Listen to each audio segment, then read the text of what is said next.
स्वागत है बच्चों आप सभी का हमारे YouTube चैनल महादेव ट्यूटोरियल में। बच्चों आज हम लोग बात करेंगे some important activities regarding photosynthesis. बच्चों पहले एक्टिविटीज़ की बात करें तो पहला एक्टिविटीज़ है to test the presence of starch. कैसे आप टेस्ट करेंगे किसी लीफ में स्टार्च प्रेजेंट है। तो सबसे पहले क्या करते हैं बच्चों, एक प्लांट पॉटेड प्लांट्स को लेकर के 2 से 3 दिनों तक उसे डार्क रूम में रखते हैं ताकि लीफ के अंदर जितना स्टार्च बना हुआ हो वो खर्च हो जाए, इट मीन्स लीफ डी स्टार्च्ड हो जाए। उसके बाद उस पॉटेड प्लांट को ला करके 2 से 3 घंटे तक धूप में रखा जाता है ताकि उसमें फिर से फोटोसिंथेसिस थोड़ा सा हुआ हो। इसके बाद 2-3 घंटे धूप में रखने के बाद उसके एक लीफ को तोड़ लिया जाता है और उस लीफ को लेकर के सबसे पहले हम लोग बच्चों क्या करते हैं, इसे बॉयल करते हैं वाटर में। सबसे पहले बॉयल करते हैं वाटर में।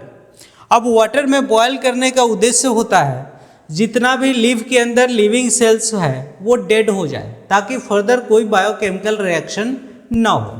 अब वाटर में बॉयल करने के बाद उसे बच्चों अल्कोहल में बॉयल करते हैं।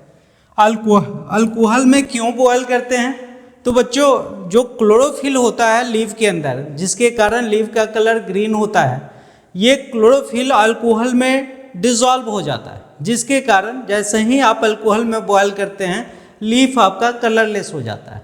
अब कलरलेस होने के बाद उसे एक कंटेनर में रखते हैं और उस कंटेनर में रखने के बाद वहाँ पे अप्लाई करते हैं हम लोग आयोडीन सॉल्यूशन। अगर आयोडीन सॉल्यूशन डालने से लीफ का कलर ब्लू ब्लैक हो जाता है, इट मीन्स लीफ के अंदर स्टार्च प्रेजेंट है। और अगर कलर ब्लू ब्लैक नहीं होता है तो माना जाएगा लीफ के अंदर स्टार्च नहीं है। तो बच्चों ये ओवरऑल प्रोसेस है जिससे हम लोग आइडेंटिफाई कर पाते हैं लीफ के अंदर स्टार्च है या नहीं है। सॉल्यूशन कौन सा इस्तेमाल करते हैं, तो आयोडीन सॉल्यूशन इस्तेमाल करते हैं। जैसा कि यहाँ पे आप देख पा रहे हैं कलरलेस लीफ है, एक और ब्लू कलर हो गया और दूसरी ओर कोई कलर चेंज नहीं हुआ। अगर कलर चेंज नहीं होता है तो इसमें स्टार्च एब्सेंट है और कलर चेंज ब्लू ब्लैक हो जाता है, इट मीन्स इसमें स्टार्च प्रेजेंट है। करेक्ट। नेक्स्ट बात करें बच्चों activity 2, chlorophyll is necessary for photosynthesis. Photosynthesis में क्लोरोफिल का होना क्या आवश्यक है, तो इसके लिए बच्चों क्या करते हैं, एक वैरीगेटेड लीफ लेते हैं। वैरीगेटेड लीफ का मतलब है वैसा लीफ जिसमें अलग अलग कलर का पैचेज उस पर प्रेजेंट हो। जैसा कि आप देख पा रहे हैं कुछ पार्ट इस लीफ का ग्रीन है, कुछ पार्ट इसी का वाइट है। अब ऐसे पॉटेड प्लांट को सबसे पहले 2 से 3 दिनों तक धूप में डाल दिया जाता है। ऐसे प्लांट को 2 से 3 दिनों तक पहले इसको डार्क रूम में डाल दिया जाता है ताकि इसके लीफ के अंदर जो स्टार्च बना हुआ था वो खत्म हो जाए, लीफ डी स्टार्च्ड हो जाए। फिर इस पॉटेड प्लांट को ला करके हम लोग धूप में रखते हैं थोड़ी देर के लिए, 2-3 घंटे के लिए, ताकि थोड़ा सा फोटोसिंथेसिस हो। तो बच्चों 2-3 घंटे में फोटोसिंथेसिस होने के बाद स्टार्च उसी जगह पे जमा होगा जहाँ पे क्लोरोफिल प्रेजेंट होगा। तो जो ग्रीन कलर है वहाँ पे फोटोसिंथेसिस होना चाहिए और वहाँ पे स्टार्च प्रेजेंट होना चाहिए। अब क्या करते हैं, यहाँ से एक लीफ को ब्रेक करते हैं, एक लीफ को तोड़ते हैं और ला करके उसको सबसे पहले वाटर में बॉयल करेंगे ताकि सेल्स डेड हो जाए। फिर उसको अल्कोहल में बॉयल करेंगे ताकि लीफ के अंदर जो क्लोरोफिल है वो डिजॉल्व हो जाए। फिर उस लीफ को, कलरलेस लीफ को ला करके हम लोग आयोडीन सॉल्यूशन अप्लाई करते हैं। बच्चों ये दिख रहा है आपको, कुछ पार्ट इसका ग्रीन है जिसमें क्लोरोफिल है और जो नॉन ग्रीन है उसमें क्लोरोफिल नहीं है। जैसे ही बच्चों आप इस पर आयोडीन सॉल्यूशन इस्तेमाल करेंगे तो वो लीफ का वो पार्ट जो ग्रीन था वो ब्लू ब्लैक हो जाता है और जो नॉन ग्रीन था उसमें कलर चेंज शो नहीं होता है। इट मीन्स ये प्रूफ हो जाता है प्लांट्स के लीफ में वो पार्ट जिसमें ग्रीन कलर होता है उसमें क्लोरोफिल प्रेजेंट होता है और अदर कलर्ड पार्ट में क्लोरोफिल नहीं होने के कारण वहाँ पे फोटोसिंथेसिस नहीं होता है। तो इस एक्टिविटी के द्वारा हम लोग ये कंक्लूजन निकाल पाते हैं जो क्लोरोफिल फोटोसिंथेसिस के लिए आवश्यक होता है। करेक्ट। नेक्स्ट बात करें, CO2 is necessary for photosynthesis. इसके लिए भी सेम प्रोसीजर फॉलो करेंगे। एक पॉटेड प्लांट लेंगे, उसे डिस्चार्ज बनाएंगे। कैसे? 2-3 दिनों तक उसे डार्क रूम में रखने के बाद जैसे ही डिस्चार्ज हो जाता है तो फिर उस प्लांट्स के एक लीफ को ऐसे एक बोतल में, एक बोतल प्लास्टिक के बोतल के द्वारा आधा लीफ को बिल्कुल पैक कर देते हैं। इस बोतल के अंदर माउथ एक वैक्स से बिल्कुल अच्छी तरह से पैक कर देते हैं ताकि अंदर एयर ना मूव करे, और हाफ लीफ को बाहर ही रखते हैं। और इस बोतल के अंदर डाल देते हैं बच्चों KOH, बोतल के अंदर डाल देते हैं KOH, potassium hydroxide. Potassium hydroxide बच्चों कार्बन डाइऑक्साइड को अब्जॉर्ब कर लेता है। अब इससे क्या होगा, इस बोतल के अंदर जितना कार्बन डाइऑक्साइड होगा सारे कार्बन डाइऑक्साइड को KOH अब्जॉर्ब कर लेगा। इट मीन्स इस बोतल के अंदर किसी तरह का कोई कार्बन डाइऑक्साइड नहीं है। अब इस पॉटेड प्लांट को बोतल सहित ला करके धूप में डाल देते हैं 2-3 घंटे के लिए ताकि फोटोसिंथेसिस स्टार्ट हो जाए। तो बच्चों ये जो लीफ का प्रत्येक पार्ट है सभी पे लाइट पड़ रहा होता है, और 2-3 घंटे के बाद इस लीफ को यहाँ से तोड़ लेते हैं, फिर ला करके इसको वाटर में बॉयल करते हैं, फिर इसको अल्कोहल में बॉयल करते हैं, लीफ कलरलेस हो जाता है। फिर उस लीफ को लेकर के हम लोग एक स्लाइड पे डालते हैं और उस पर अप्लाई करते हैं आयोडीन सॉल्यूशन। तो देखा जाता है लीफ का वो पार्ट जो बोतल से बाहर था वो ब्लू ब्लैक हो जाता है। इट मीन्स जिसको कार्बन डाइऑक्साइड मिला वो ब्लू ब्लैक हो गया, और बोतल के अंदर कार्बन डाइऑक्साइड एब्सेंट था लेकिन इसको वाटर मिल ही रहा था, सनलाइट मिल ही रहा था, क्लोरोफिल था ही, फिर भी इसमें कार्बोहाइड्रेट का फॉर्मेशन नहीं हुआ, फोटोसिंथेसिस नहीं हुआ। इसका मतलब है बच्चों ये प्रूफ हो जाता है फोटोसिंथेसिस के लिए कार्बन डाइऑक्साइड आवश्यक होता है। ठीक है, तो बच्चों इस एक्टिविटी के द्वारा हम लोग ये समझ गए फोटोसिंथेसिस के लिए कार्बन डाइऑक्साइड आवश्यक है। कार्बन डाइऑक्साइड के एब्सेंस में फोटोसिंथेसिस पॉसिबल नहीं है।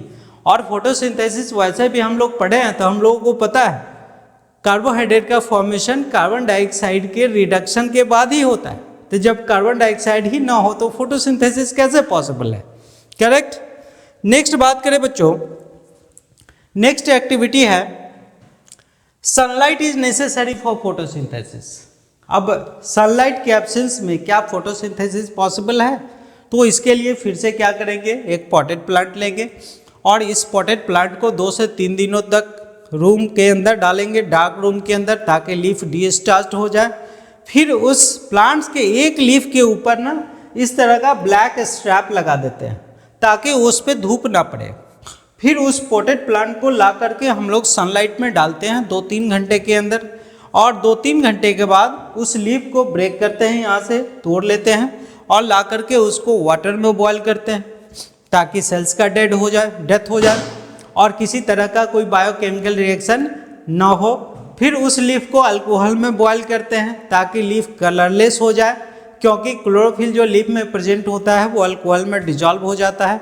फिर उस कलरलेस लीफ को लेकर उस पर हम लोग आयोडीन सॉल्यूशन अप्लाई करते हैं। तो बच्चों देखा जाता है वो पार्ट जिस पे ब्लैक स्ट्रैप लगा होता है उसमें कोई कलर चेंज नहीं होता है। आप देख पा रहे हैं यहाँ पे कोई कलर चेंज नहीं हुआ, लेकिन वो पार्ट जिस पे ब्लैक स्ट्रैप नहीं होता है वो ब्लू ब्लैक हो जाता है। इसका मतलब ये प्रूफ हो जाता है जिस पार्ट पे सनलाइट नहीं पड़ा वहाँ फोटोसिंथेसिस नहीं हुआ, और लीफ के जिस पार्ट पे लाइट पड़ा वो उसमें फोटोसिंथेसिस हुआ। It means carbon dioxide hydrocarbon का फॉर्मेशन हुआ। ठीक है, तो यहाँ से बच्चों ये क्लियर हो जाता है फोटोसिंथेसिस के लिए सनलाइट की आवश्यकता है। Without sunlight photosynthesis is not possible. Let me explain another activities, that is oxygen is produced during photosynthesis. बच्चों ये कैसे प्रूफ किया जा सकता है फोटोसिंथेसिस के समय ऑक्सीजन का फॉर्मेशन होता है? इसके लिए क्या करेंगे बच्चों, सबसे पहले एक कंटेनर लेते हैं और इस कंटेनर के अंदर हम लोग डाल देते हैं पॉन्ड वाटर। पॉन्ड वाटर के बॉटम पे हम लोग हाइड्रीला डाल देते हैं, एक्वेटिक प्लांट्स को डाल देते हैं। इस एक्वेटिक प्लांट्स के ऊपर से आप देख रहे हैं इस तरह का वीक लाइक स्ट्रक्चर डाल दिया जाता है ताकि अच्छे से ये कवर्ड हो जाए, ये हाइड्रीला, और इसके ऊपर से फिर एक इन्वर्टेड ट्यूब डाल दिया जाता है। अब क्या होगा बच्चों, यहाँ पे सारा कंडीशन अवेलेबल है, कार्बन डाइऑक्साइड भी है, सनलाइट भी है और इस प्लांट्स के अंदर क्लोरोफिल भी प्रेजेंट है। जैसे ही सनलाइट इसको मिलेगा बच्चों, ये फोटोसिंथेसिस स्टार्ट करता है और फोटोसिंथेसिस स्टार्ट करने के बाद एक बबल्स का फॉर्मेशन स्टार्ट हो जाता है और ये बबल्स फॉर्म करता हुआ ये ऊपर जाकर के कलेक्ट हो जाता है, यहाँ पे कलेक्ट हो जाता है।